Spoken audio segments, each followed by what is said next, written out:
O Grande Conflito, capítulo 13. A liberdade nos Países Baixos. Nos Países Baixos, a tirania papal já muito cedo suscitou resoluto protesto.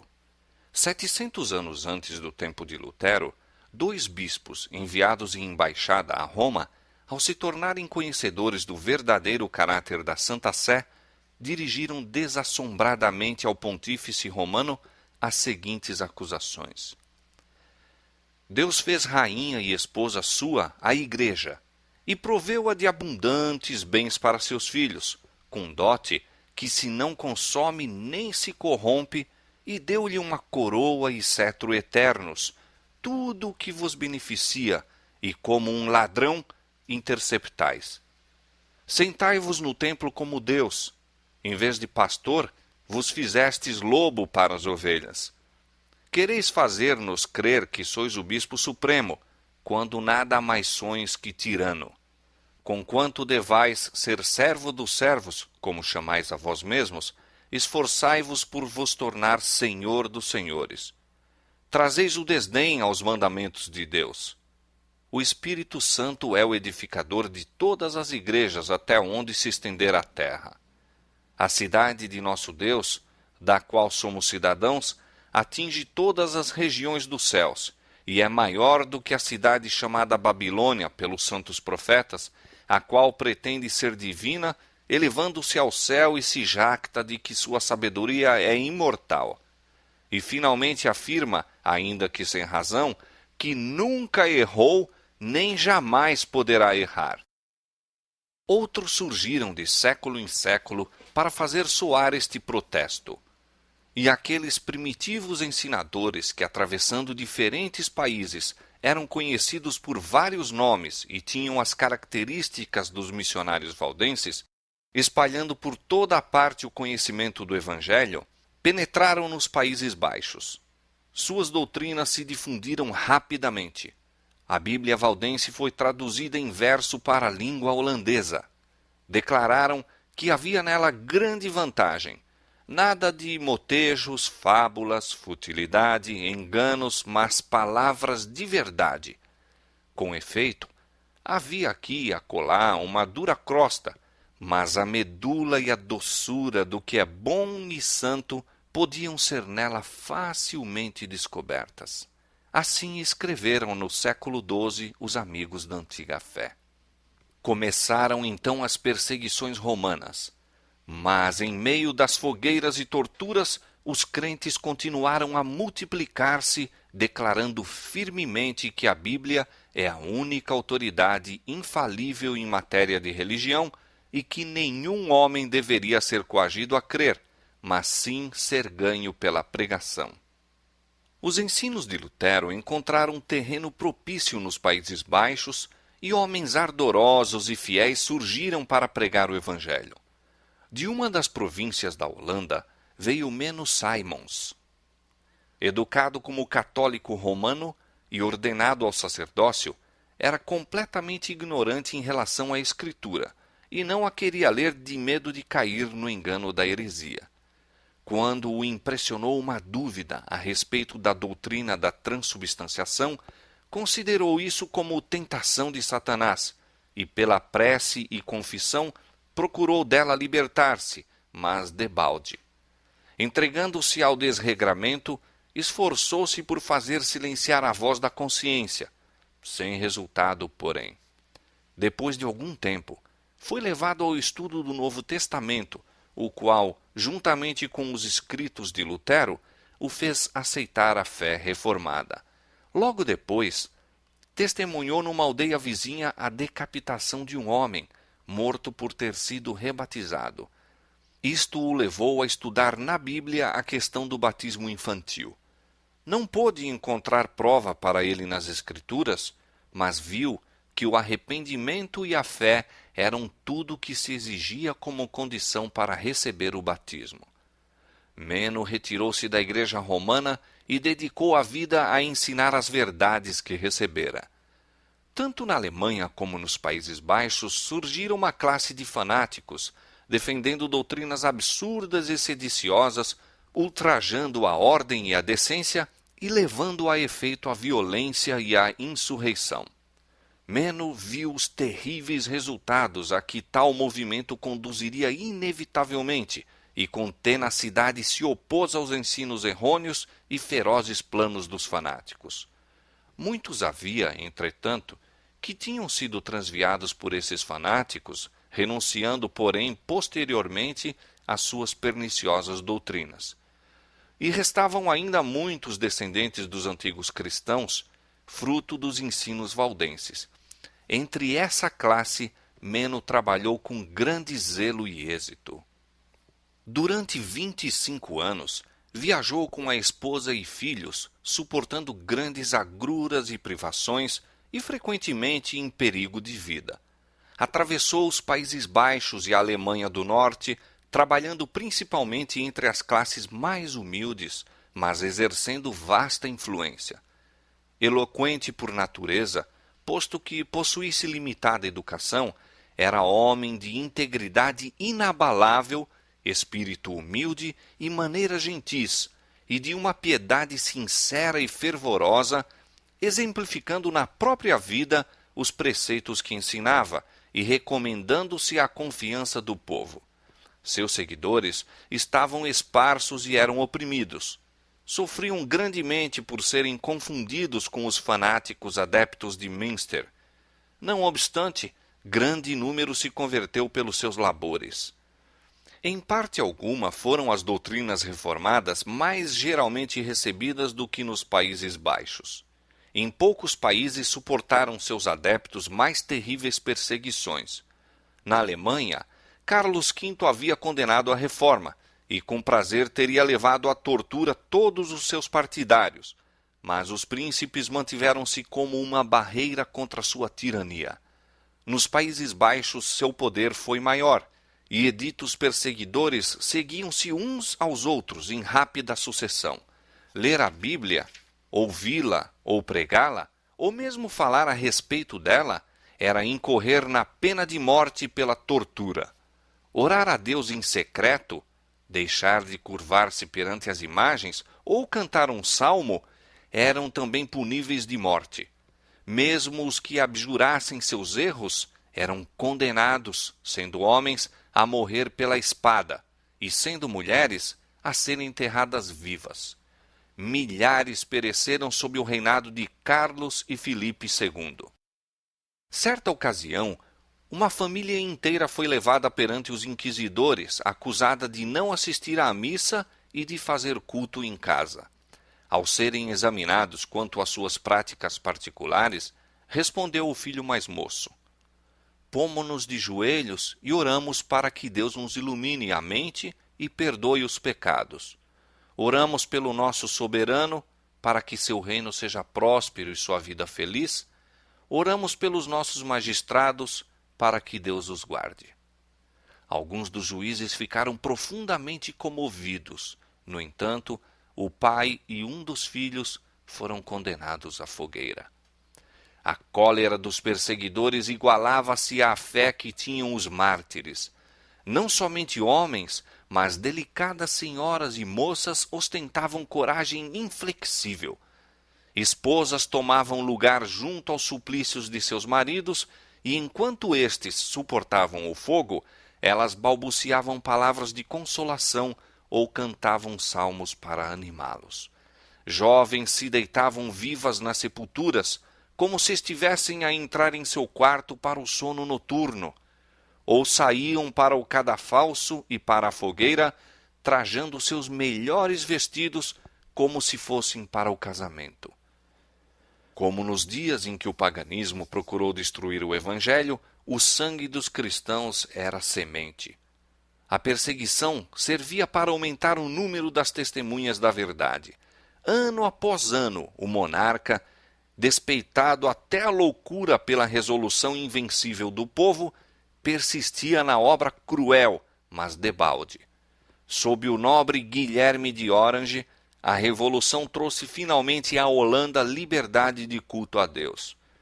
Nas montanhas de Piemonte, nas planícies da França e praias da Holanda, o progresso do Evangelho foi assinalado com o sangue de seus discípulos. mas nos países do norte encontrou pacífica entrada. Estudantes em Wittenberg, voltando para casa, levaram a fé reformada para a Escandinávia. A publicação dos escritos de Lutero também propagou a luz.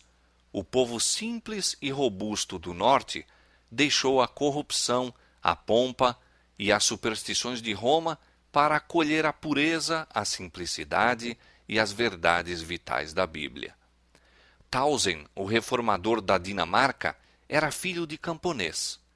Desde a infância deu mostras de vigoroso intelecto, tinha sede de saber, mas este desejo lhe foi negado pelas circunstâncias em que seus pais se achavam, e entrou para o claustro.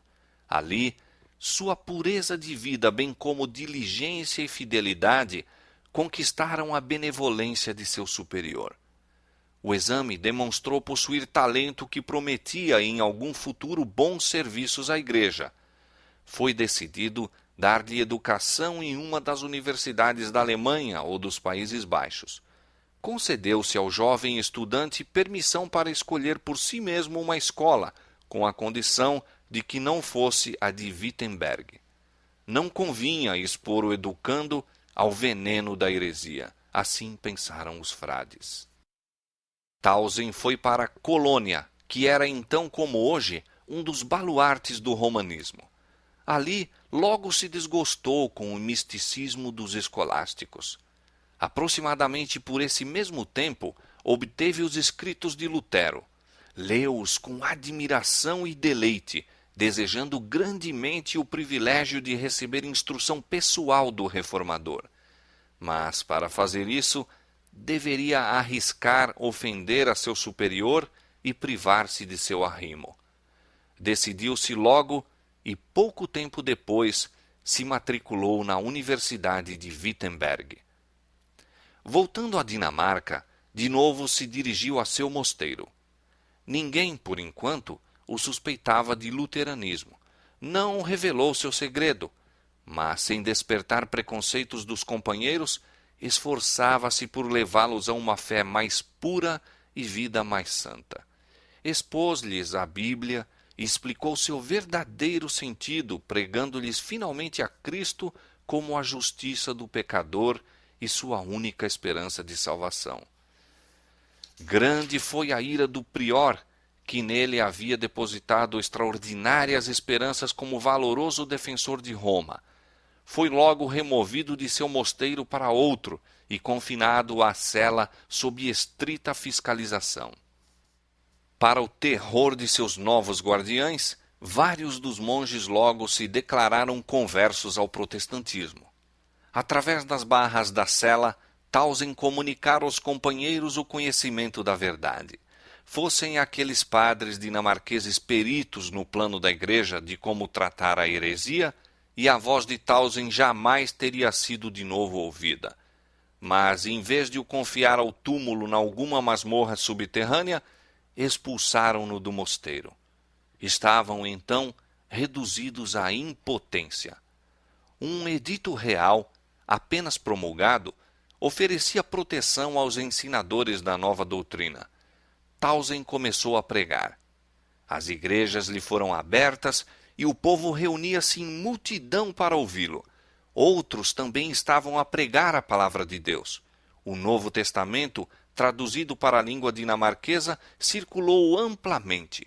Os esforços feitos pelos romanistas a fim de destruir a obra tiveram como resultado estendê-la e não muito depois a Dinamarca declarava aceitar a fé reformada. Na Suécia, também, jovens que haviam bebido da fonte de Wittenberg levaram a água da vida a seus patrícios. 2 dos dirigentes da reforma sueca, Olavo e Lourenço Petri, filhos de um ferreiro de Orebro, estudaram com Lutero e Melanchthon e foram diligentes em ensinar as verdades que assim aprenderam. Semelhante ao grande reformador, Olavo despertava o povo pelo seu zelo e eloquência, enquanto Lourenço, à semelhança de Melanchthon, era ilustrado, refletido e calmo. Ambos eram homens de fervorosa piedade, profundos conhecimentos teológicos e inflexível coragem para promover o avançamento da verdade. A oposição romanista não faltava. Os padres católicos instigavam o povo ignorante e supersticioso. Olavo Petri foi muitas vezes assaltado pela populaça e, em várias ocasiões, mal pôde escapar com vida. Estes reformadores eram, entretanto, favorecidos e protegidos pelo rei. Sob o domínio da Igreja de Roma, o povo estava submerso na pobreza e atormentado pela opressão.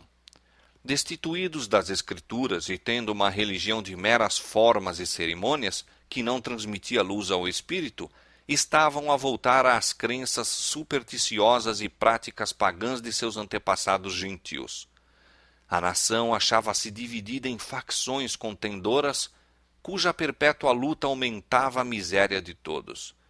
Resolveu o rei fazer uma reforma no Estado e na Igreja e recebeu com agrado aqueles hábeis auxiliares na batalha contra Roma. Na presença do monarca e dos principais homens da Suécia, Olavo Petri, com grande habilidade, defendeu contra os campeões romanos as doutrinas da fé reformada. Declarou que os ensinos dos pais da Igreja deviam ser recebidos apenas quando estivessem de acordo com as Escrituras.